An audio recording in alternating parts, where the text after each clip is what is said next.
Eto na naman mga kababayan, isa na namang OFW ang umuuwing luhaan.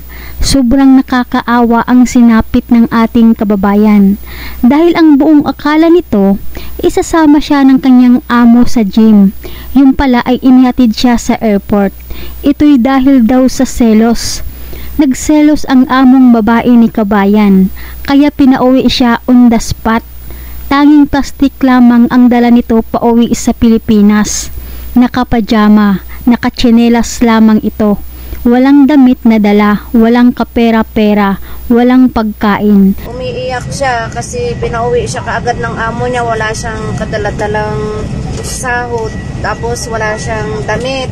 Pinauwi lang siya, basta tingnan nyo ang kanyang damit, ganyan lang. Nakapajama lang siya.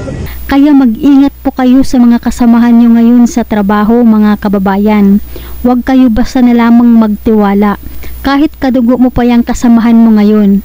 Dahil itong nangyari kay kabayan, involved dito ang kanyang kamag-anak na isa ring Pinay na kasamahan nito noon sa trabaho na ngayon nasa Hong Kong na dating nanghihiram ng kanyang cellphone noong magkasama pa sila. Kaya wag kayo basta magpapahiram ng cellphone mga kababayan, at lalong wag mong sabihin kung ano ang password ng inyong cellphone. Dahil itong problema ni kabayan sa cellphone nagsimula.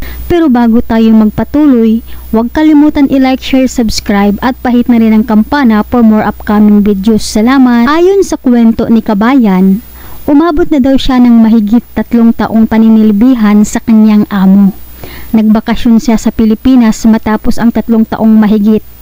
Bumalik daw siya sa kanyang amo ulit. 2 buwan na lang daw sana ay mag-4 na taon na siya kung pagsasamahin simula noong unang apak niya sa pamamahay ng kanyang amo. Mabait daw ang kanyang amo, di tulad sa ibang mga amo ng ilan nating mga kababayan na madadamot. Ang amo daw niya ay sobrang bait, mapagbigay, libre siya lahat, kahit napkin ito daw ang bumibili. Kaya nagtaka na lang daw siya dahil bigla daw nag-init ang dugo ng amo niya sa kanya. Ito pala ang dahilan kung bakit nagbago ang amor ng amo ni kabayan sa kanya.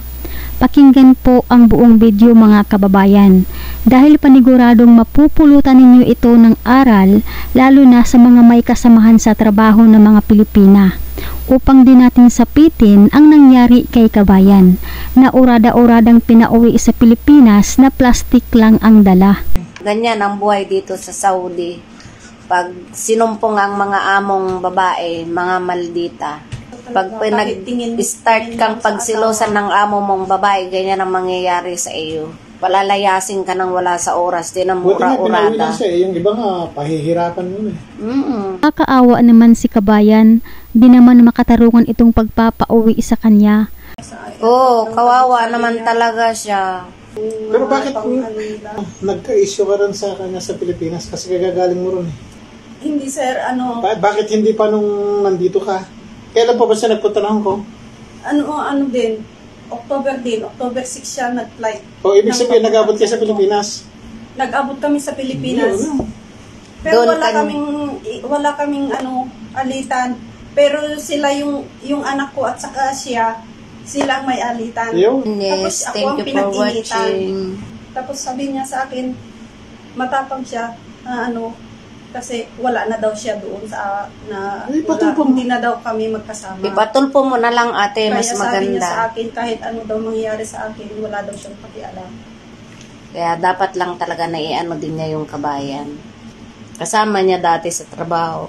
Kaya mag-ingat po kayo mga kababayan. Huwag po kayong magpahiram ng cellphone sa kapwa nyo Pinay o kahit sa ibang mga lahi na mga kasamahan nyo sa trabaho. Dahil ang inggit nakakasira, pilit kang sisirain sa mata ng ibang tao.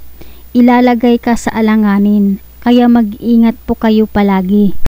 Mahirap magtiwala kahit kapamilya mo na ngayon. Okay lang yan, huwag kang umiyak,